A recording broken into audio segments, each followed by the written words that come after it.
So I'll just start it off. Welcome to another edition of the Stick Niner Empire podcast with always Mike Arango, Lucas Ortiz. I'm Luke, aka Lucas McLaughlin for Arango, so you can get that straight. And we're here with a very special guest. And I'll tell you just right off the bat, my favorite house to go trick-or-treating at was always the Hendrickson's house. And Doug Hendrickson is here, NFL agent, and we're going to pick his brain about how he became just that and just go through it. So welcome, Doug. Thank you very much for joining us. Appreciate it. Thanks for having me. So real quick, before we get started, my first question for you was your address actually on Creston Drive or Stonydale? It was Stonydale. It was on the corner of Stonydale and Creston. In fact, my mom's still down there.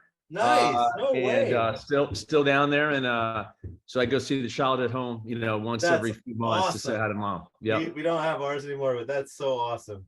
Right on. Very cool. I'm glad your mom is still there, and I hope she's doing well. Yeah, she is. Thank you. Cool. I'm sure she was the orchestrator of the best candy for Halloween. I think she was. Yeah. She wasn't like some of the dentists on the street that gave out toothbrushes and dental floss. She gave out some good hardcore old school candy. You get like a full candy bar at Doug's house. The whole thing. Exactly. None of those you got the candy, you got to give it things, right? I hated those candy corns. Didn't like those. No, I hate them, bro. I hate those. No. Let's start it off. Lucas or Mike, go ahead and start it off with Doug with the first question here. Go ahead and take it. Okay. Was during the time that the Niners were getting ready to lose DeForest Buckner, they were also, in talks with Armstead in regards to re-signing him.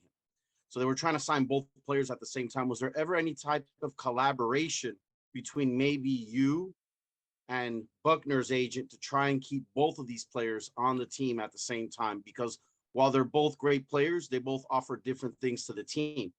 It's a great question. Yeah, no, there's no question that we certainly would have loved, and more importantly, Eric to have the Buckner there. And that's stuff that goes on all the time. I mean, players always talk to management and say, listen, I want to be here. Let's keep us both. What do we need to do? And all that. So, I think that there's no question Buckner, I think, wanted to be there. I think they were in a situation where they had to figure out, can we pay Buckner, what he probably wants to get and could get, or do we get value for him? And can we get them both, knowing that, they're Bosa coming up and other guys coming up as well. So I think that obviously Eric would have loved to have, his old running mate from Oregon with him and on that line for years to come. And those talks happen again all the time, quite frequently. Does the management listen as much to players as maybe the NBA? Probably not. And there's cap issues and all that. So no doubt that, Eric certainly stumped for him. And I'm sure Buckner at the time stumped for Eric as well, too, saying, hey, listen, let's get us both here and keep us in full.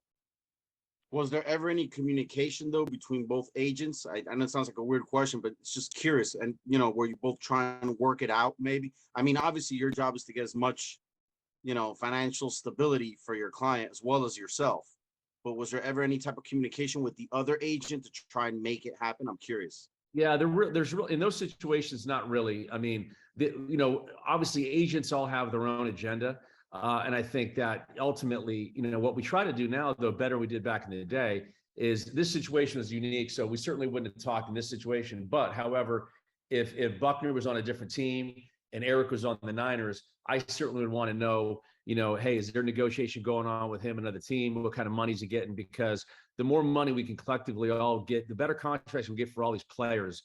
And as agents, if we can work together with different players in the same positions to make sure we can maximize each contract, then the value can keep going up for the players. So there is talks in that regard, but in this situation, there was not any communication between us and them. Thank you. Nice. Good question, Mike. All right, Ortiz, take it. Hey, what's up, Doug? How are you? Good. How you doing, boss? Good, man. So we actually met in 2019 in New Orleans. A buddy of mine, Tariq Azim, just happened to be hanging out with you prior to the 49er Saints game. I remember. Super Yes, Bowl. Right. Absolutely. Yeah. So we talked so about awesome. that game, and you said there's no way the 49ers they're gonna win that one. The Saints got it all the way. Albeit you were hanging out with Cameron Jordan's father at the time, so I think you kind of had to go that route. But just wanted to say hi again and What Small an world, incredible man. game you guys got to see. You that never was know who that you're was going to meet. that was a great night before and yeah, heck of a game. I tell you that was a fun couple of days, and that's what makes it fun. Those are the kind of games in the weekends, big playoff games, big games that mean so much, and that was a fun couple of days. Nice. Yeah, it had huge playoff implications, and glad we got that one because it kind of helped us in the playoffs. But my question for you is, I see you have the Beast Mode shirt on. I know that you represent Marshawn Lynch, even though he's not in the football thing anymore, and you got a big stable of NFL players, present and past, that you represent. How do you divide up all that time for each player? Like, how do you allocate, which guy to, spend time on his contracts or working on, his next project? Like, how do you manage that time for all the players that you represent? It's a great question. It's funny. I just got asked that question by mom this morning. A college kid. Great minds think alike. Yeah, she said the same thing. It's like, hey, you got a lot of players. So how do you handle all these guys, and what do you do? And look, I think it's in everybody's career, it's a different timeline. So for example, when Marshawn was coming up out of Cal in 2006, he was a handful. There's a lot of moving pieces, a lot of stuff going on.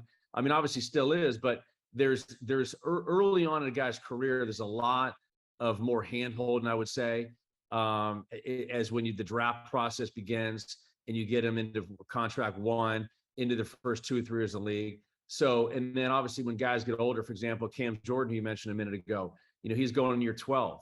So, back in the day, I might have talked to him probably, every couple of times a day about something with the draft process early on. I still talk to him probably 2-3 days a week, but it's a different conversation now than what it was. He's now, made over $120 million. He's done really well. He's on great things. So it kind of evolves as the career goes on.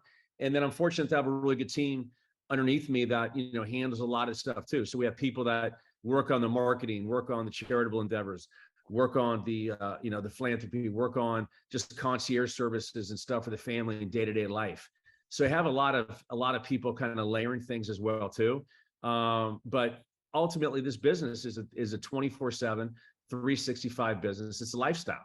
And a lot of people get in this business thinking that they know football, they're smart and they love the game and they can be a great agent. And I'm like, okay, well, that's part of it. But the biggest part of it is a lifestyle, and you got to live it and you got to love doing it, because it's not something you can put away on a weekend or put away on a vacation. You got to really do it. And so, managing the clients is real, but it's a lifestyle thing that you got to kind of live, and you got to be able to, juggle things appropriately. And fortunately for me, 30 years in, I've still been able to do it. Nice. Thank you, man. Appreciate it. Just a quick follow-up on that. I know you mentioned your team and you rely on them heavily.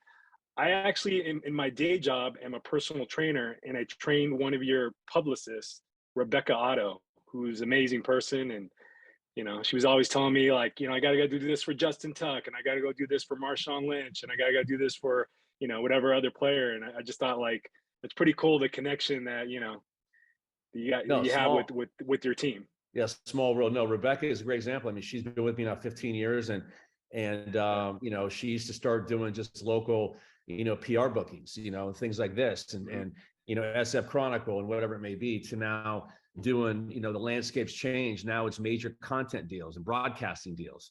And so she's fantastic. And again, the whole realm she's involved with is such an added value for these players now than what it once was, 10, 15 years ago. But she's awesome. Nice. So Mike Sr., my dad, he passed on, but it's funny, every time Marshawn was on the TV screen, he would say, your neighbor. You always like to talk about your dad. But my question would be what's the biggest player, if there is one, that you were negotiating for or with that almost joined the Niners, but it just fizzled out? That almost went to the Niners. God, I'm trying to think. There's been a lot of them. I'm trying to think to the Niners. I can't think of any that was like down the pike and it pulled out. I've had a lot of Niner clients going way back, from Jeremy Newberry, 98, to Kevin Barlow, to you name it, Jason Verrett, and obviously most recently Danny Gray, and a lot of in between that as well. But no one I've had that's really gone down that road and it's been a pullout in free agency or something like that. So they're great to deal with, and it's been a great relationship going way back to, the old days with them. I think when I first got there, it was Terry Donahue was the GM, and now Lynch. So, but no player that has ever gone down. I've been going down a path who's been free agency, and we've gone to different teams for whatever reason. So they're really good at identifying the guys that they want in free agency, and if they really want them, they 9 times out of 10 will get them. And just to follow up to that, you just mentioned Jason Verrett. So when someone gets hurt like that, so I know we re-signed him. So, I mean, so how did that work out? Did that work against him that he hadn't played healthy in so long? Well, it always works against the players if, obviously he's coming off an injury and he's had injury career, and ultimately the market's going to dictate, what the money is. Did it help that he's kind of a hometown kid? Yeah, and he wanted to be here, and they've been great to him, and he loves the training staff and loves the organization. So, he had unfinished business there, and ultimately, instead of wanting to go, rehab somewhere else and try to do it all over again, he knew what he had here, and hopefully he'll be back in 4 weeks off the pup and contribute back this year to stay healthy. Nice, thanks. Okay, Mike Arango, your turn. Yeah, just to kind of stay with the subject before this a little bit, since we're talking about some of your clientele, so to speak. How does one go about actually becoming an NFL agent? You can help us understand that a little bit more. What's the criteria, so to speak, and how do you go about that? Well, it's funny. It's changed a lot since when I came in. When I was, a little background about myself. My cousins played for the 49ers way back when, Jim and Keith Fahnhorst. And so the Fahnhorst brothers, and they were my cousins from back in Minnesota, and that's where I'm originally from. And so I used to start going to games when I was like in 8th grade. And they were playing, Keith had just finished up, but Jim was playing, and I knew I knew the Montanas and the Lots and all the families from 8th grade up through high school. I would go to these games, and that was when, these guys were rock stars and winning, and it was really cool. In fact, brought a lot of dates there as well. It was fun going to the player parking lot. I should be getting your autograph now. The man who knew Joe Montana, I swear. So I kind of grew up around the sports world, and then ended up, playing ball at San Jose State. But then my roommate in college was Johnny Johnson. He was the 1991 Rookie of the Year, former Santa Cruz High player, basketball player, played football at State. And then, when he was a senior, when he was a rookie in college, and I was a senior, he said, "Hey man, when you're done with school, I think you'd be a great agent." And, back then there was no Jerry Maguire, no Arliss, no books, no management programs about sports agencies. So there wasn't really a lot that anybody knew about it. And so, I always wanted to stay in sports and didn't know the next step.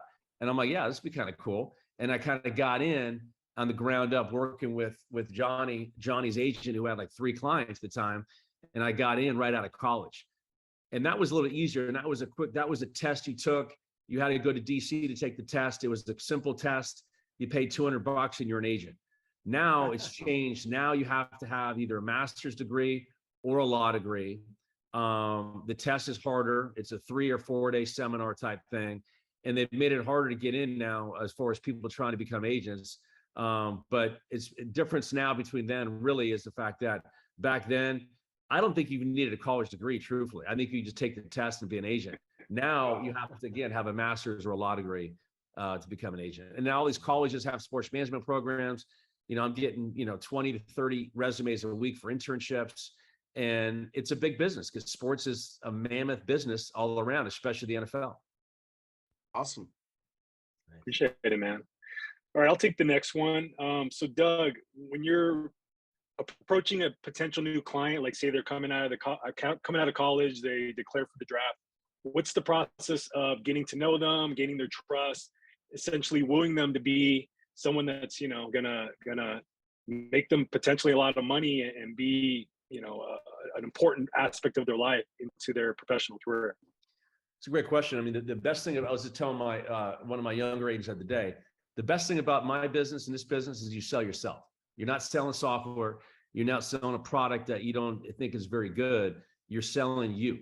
And if I think I can sell me, I think I'm in a good shape no matter what I do in life. And so really a couple of things. One is I want to let them know that, hey, look, I've been here a long time. I have the reputation. I have the credibility. I've been through battles.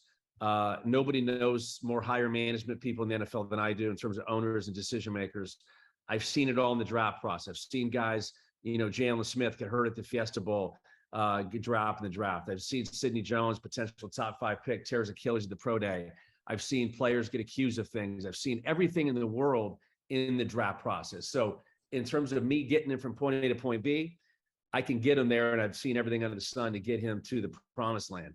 But I think most importantly, what I sell is the fact that you're getting a guy that's going to run through a wall for the player. You're getting a guy that doesn't look at this for 8, 9, 10 years in a career. I want to be there for him the next 20, 30, 40 years. I don't go away. Holistically, I think that, the problem you see in sports is you see a lot of these players get in. A lot of them are coddled early on, and then they'll have, an 8, 9, 10, 12-year career. Now they're retired, and then what? They're 32, 33 years old. You have a lot of life to live. And so what I sell is the fact that, listen, I want to be there with you the next 20, 30 years. Make sure things are done the right way. So when you're done playing ball, you're not another statistic in terms of just, hey, he played and whatever it may be. Now he's broke and all of that. So I really just sell me. I sell the fact that I've been there, I've done it. I'm going to run through the wall for them, and I'm going to shoot them straight. I don't need to be their best friend. This is a business. They need someone that's going to be there for them, to count on them. And basically, again, as they run through walls every day and take hits every day, they want me to do the same thing. And ultimately, it's about giving the right advice too. You read an article recently, probably came out about Deshaun Watson saying, hey, his team wasn't giving him the right counsel. You can't be afraid to tell these guys no. You can't be afraid to tell them the truth. And you tell someone the truth, then ultimately you're doing your job. And so, that's part of my sell to these players. And then in addition to the company I'm with and everything else, but ultimately they want to know who the agent is and what I'm all about, my soul, my guts. And then from there, they'll feel good. And then wherever I'm at, they're okay with. But I just want to let them know that I've been there, done it, been through battles, been through wars, and I got their back no matter what happens in their career. Nice. Just a quick question. Has anybody ever done to you what Kush did to Jerry Maguire, where he thought he had him as a client and then stiffed him right before the draft? No, thankfully, no. I'm not going to wood. It's never happened. All right, yeah. Now, early on in my day, I remember when I was starting out, I was going hard at top guys when I was like 22, 23. And that was before you had cell phones back then. So I was out recruiting. Wow. I was out recruiting, and you didn't have phones. So if you had a meeting set up in Atlanta, I would fly from San Francisco. I never forget, one year I flew on New Year's Eve from San Francisco to Atlanta for a meeting. And I think I'm in good shape. I have no idea. I was probably 1 of 10 and had no shot, but I'm like, okay, I got to go. And I get out there, and then, back then you had to check your office voicemail. And I checked the voicemail and said, hey, sorry, don't need to come to the meeting. We already selected the agent. So I literally, as I'm leaving the gate, I walked right back to gate 32. I was landing at gate 31, and I got on the next plane back to San Francisco. But that happened back in the day a little bit. It doesn't happen that way now.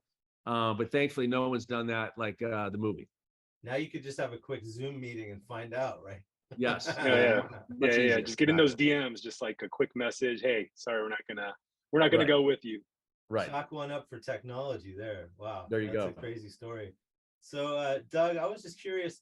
I don't know if you know Garoppolo's agent, but I don't know if you have any take on what's been going on with him, but people are saying that the Niners basically didn't want him to go join Seattle and not be able to learn the plays. And so is this something that is, I'm sure that would piss off the agent, right? I mean, as an agent, you're sitting there, you want to like do the best for your player. And I mean, what do you have a take on what's going on with Jimmy? Yeah, it's funny. I was just talking to someone the other day about that. I don't really, I haven't really pushed to ask on that situation. I don't know if it's a Seattle thing or not. From an agent perspective, again, throw the club out for a minute. From an agent perspective on this one, I would have wanted, knowing the fact that he's not going to make the 22, 23 million he's making. We know that. Okay. I would have wanted him out earlier, or at least, gone down that route, and maybe they did. So if the agent probably went down the route as, hey, trade him or let him go, let him find his new team, let him take a big haircut, get with somebody, 2, 3, 4 weeks ago, learn the system, get a year under the belt. And if he has a good year, he can maximize that and do another big contract. So I'm not sure exactly what's going on in terms of why or whatever it may be. I think the Niners ultimately probably wouldn't mind keeping him at a reduced salary. And maybe that's what they'll do. I don't know if it's the Seattle thing. I don't know. I wonder what the market really is for him and what teams are out there that really need him. I mean, certainly there's teams I think that he would be a massive upgrade for. Whether or not they feel the same way, I don't know. But if you're Jimmy, you probably want to get out. You probably want to get somewhere, make 10, 8, 9, 10, 12 million somewhere on a 1-year deal, hopefully play, and then get back to the market when healthy a year from now. So, but I'm not sure what the craziest or funniest thing a client has ever called you in the middle of the night to tell you, or any time of day. Well, there's been a lot of crazy at middle of the night, or funny. I don't necessarily. I mean, I've had some. Look, I had this is in literally a 2-day period. I can't make this up. I got a call from JPP on 4th of July that he blew his hand off, on the M80 incident, the firework incident back in Tampa. Oh, Jason Pierre-Paul, yeah. And so that was that was on a Saturday, and the next day I got a call that Alden Smith got a DUI. So 2 days in a row, late at night, Jason Pierre-Paul and Alden Smith, back to back. So that wasn't a very fun 4th of July weekend, needless to say. But that I remember that. You never really get great news late at night. But that was those were two the stories where, again, as an agent, you got to be able to figure things out. And so with JPP, I had to get him the right hospital, get the right doctor, get him airlifted to the right place. And then with Alden, it's about, hey, you got to figure that thing out too, and you got to talk to the team. And there's a lot of moving pieces with those kind of things. So those are the kind of things that happen if you do it a long time. And that's like I said, nobody's career is always going to go up. There's always going to be ups and downs.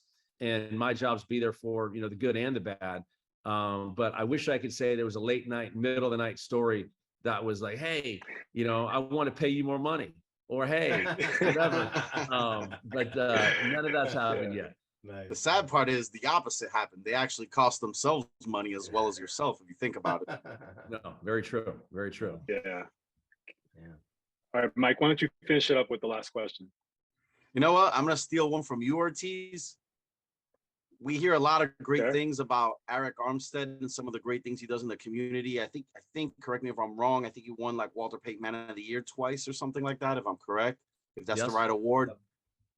Is he really that great of a guy, or what's going on? How does he compare to some of your other players as far as what they do for charities and things of that nature? Well, no, he is. And fortunately, look, we recruit the right guys that fit who we are. You know what I mean? I mean, early on in my career, if you had a pulse and you had a whatever, I would take you, right? Well, now it's a little different. You want the guys that kind of fit who we are as people and who I am as a person in terms of what I want to do. And but yeah, we've been blessed because he's great. I mean, he really is that way. He'll text and call all the time on things that he wants to get involved with, whether it be some kind of youth initiative in Sacramento, or a sports thing, or education thing, or a book thing, or whatever it may be. He wants to really make an impact. He's not just talking the talk, he's walking the walk. So he really wants to make an impact. He recognizes he's got a platform right now, and he takes advantage of that to do the right thing for the community, for the kids, and for the programs he wants to be involved with. So he really is that special of a person who really wants to make a difference. And the Niners love him. They rave about him. And one of the reasons why anytime you get into a long-term contract and the team wants to invest a lot of money, they ultimately want to make sure that you're the right kid off the field too. And certainly he's backed it up again. Yeah, Walter Payton Award and other things as well too. So he's a great kid. That's wonderful. Awesome. Well, we'd be glad to have him on the show if just throwing it out there.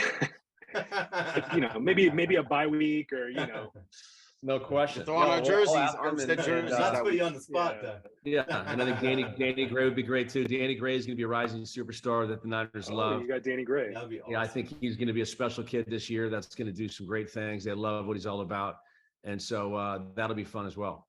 Well, hey man, Future thank Fred you so Jackson, much for taking hopefully. time out of your Saturday to join us, and it's been awesome. And we'll have you on again if that's good. Maybe at the end, towards the end of the season or something, we can maybe have you on again. Anytime for me. Appreciate you guys, and congrats on all you guys' success and what you guys are doing, and love the podcast, and definitely see you down one of the games probably too. Awesome.